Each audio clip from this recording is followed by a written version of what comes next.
கருப்பையா என்ற இயற்பெயரை கொண்ட ராசமதுரவன் திண்டுக்கல் அருகிலுள்ள மேட்டுப்பட்டி என்ற சிற்றூரில் பிறந்தவர். பாரதி ராஜா, பாக்யராஜ், மகேந்திரன் ஆகிய இயக்குநர்களின் தாக்கத்தால் சென்னைக்கு வந்த ராசமதுரவன் தமிழ் திரைப்பட இயக்குனர் மணிவண்ணனின் உதவியாளராக திரைத்துறையில் நுழைந்தார்.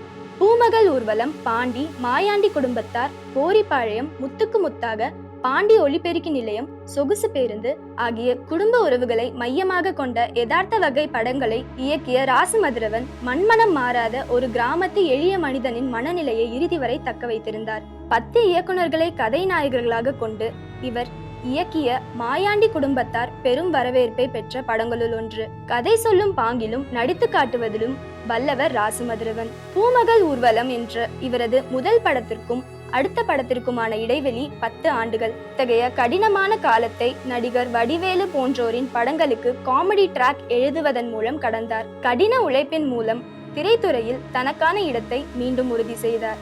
மனித மாண்பை, உறவுகளின் அன்பை எளிய பாத்திர படைப்பு மூலம் காட்சிப்படுத்தி பார்வையாளர்களின் கண்களை புழமாக்கிய இயக்குனர். தமிழ் திரையுலகில் மாபெரும் படைப்புகளை தரத்தக்க ஆளுமையை பெற்றிருந்த ராசமதுரவன் புகையிலை பழக்கம் காரணமாக 44வது வயதில் புற்றுநோய்க்கு பலியானார். இன்று அவரது நினைவு நாள்.